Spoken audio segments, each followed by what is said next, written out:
Oriyatimiz, vijdonimiz sayayotgani mardikor ayollar. Yig'layman ba'zida.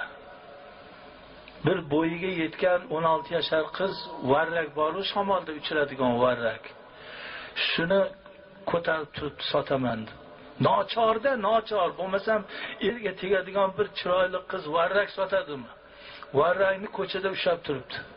To'xta dedim shopirga, to'xta. Qizim, varraklaring necha puldan? 200 so'mdan dedi. 300 so'mdan hammasini ber dedi. Nima qilasiz dedi shopir. Seni ishing bo'lmasin, ol. Bor qizim, men pulni olib ket. Yo'lda turma. Shu yig'i bosdi. Endi bir xil odam boshqa niyatda qarar u mardikor ayollarga. Lekin biz avliyolarning avlodlarimiz bizga bu narsa uyat. O'lganimiz afsalki xotirimizni ko'chaga chiqazib mardikor qilganlar. O'lim afsal ko'radigan yigitlar qani? Aroq ichmay o'l. Xotining pul topib senga aroq olib kelib bersa, shunga rozi bo'lib o'tiribsan. Xudoni urgani shu emasmi? Balo shu emasmi? Balo qani deysan? Mana Xudoni borligi, mana balo. Xotining ishlab senga aroq olib keladi, ichib bor, yana ertaga ishga chiqib o'tiribsan.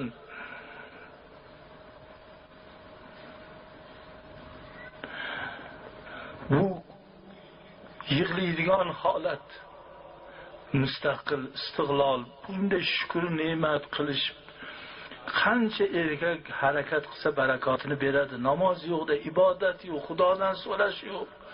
Bandasi beradi deydi, banda bermaydi, Alloh beradi. Allohga shukr, shunday zaminda yashaymizki, bir cho'pni tiqib qo'ysangiz yana yil ko'karadi.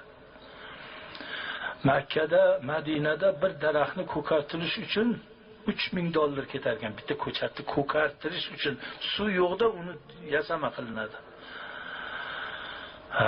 Xudo baraka bersin, barakot bo'lsin, iymon, e'tiqodimiz mustahkam bo'lsin. Otabekdaqa ukalarimiz ko'paysin, amri ma'ruflar ko'p bo'lsin. Mana shunday chiroyli domlalarimiz o'tirishibdi. Gapiradi, jumaga odam kam boradi. Jumalarda to'lsin odamlar. Eshiting, ma'rifatda yaxshi gap ko'p, iymonda gap ko'p. Vataniga sodiq iymonlilar, vatanini sotmaydi iymonlilar. Va hammasi iymonsizlarning ishi bo'ladi. Xoinlik ham, sotqinlik ham. Alloh hammamizni rushdi hidoyatda qilsin.